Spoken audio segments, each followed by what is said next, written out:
ইসলামী ছাত্র শিবির তার প্রতিষ্ঠার পর থেকে যেই কাজগুলো করেছে সেই কাজ শুধু শিবিরের কাজ ছিল না, শুধু জামাতের কাজ ছিল না। ইসলামী ছাত্র শিবিরের এই কাজের বেনিফিশিয়ারি গোটা বাংলাদেশ হয়েছে। 24-এর গণ আন্দোলন থেকে শুরু করে আমরা যদি এই লিস্ট তৈরি করতে যাই, আমরা দেখব শিবিরের সমস্ত কাজের বেনিফিশিয়ারি হয়েছে মূলত বাংলাদেশ। আজকের এই সুন্দর সময়ে দাঁড়িয়ে আমরা যদি নিজেদের পর্যালোচনা করতে যাই, দুইটা জায়গাতে আমাদের আরো কাজ করার সুযোগ এবং প্রয়োজনীয়তা রয়ে গেছে। একটা হচ্ছে নিজেদেরকে যোগ্যতর করে তৈরি করা, যেই কাজটুকু কখনোই এই জাতীয় সমাবেশ মিছিল মিটিং দিয়ে হবে না।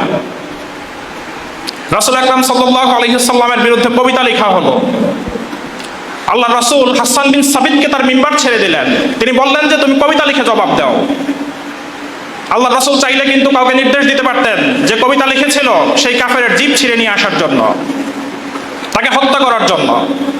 কাজে সুন্নাত হচ্ছে আপনাকে যে প্রক্রিয়া আক্রমণ করা হবে, আপনাকে যে প্রক্রিয়া আঘাত করা হবে, যে প্রক্রিয়া আপনার বিরুদ্ধে ষড়যন্ত্র করা হবে, ঠিক একই প্রক্রিয়া আপনি ষড়যন্ত্রের জবাব দিবেন।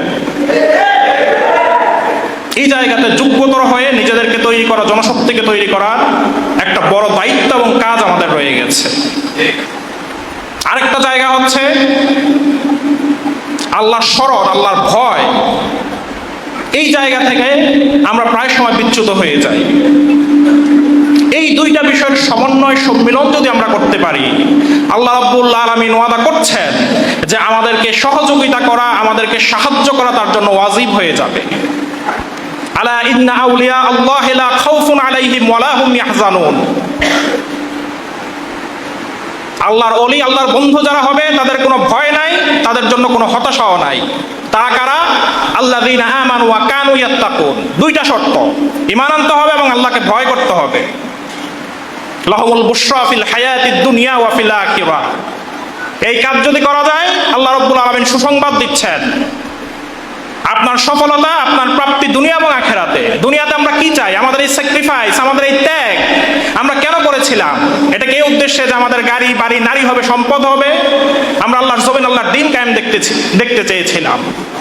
আমাদের জন্য দুনিয়ার বুশরাটাই যে আমরা দুনিয়াতে আল্লাহ রাব্বুল আলামিনের দ্বীনকে, তার জমিন আমরা কায়েম দেখতে পাবো। এবং আল্লাহ রাব্বুল আলামিন বলছেন তার এই কথার কোনো পরিবর্তন হবে না, কোনো নড়চড় নেই। লা তাবদীলা লিকালিমাতিল্লাহ, আল্লাহর কথার কোনো পরিবর্তন নাই।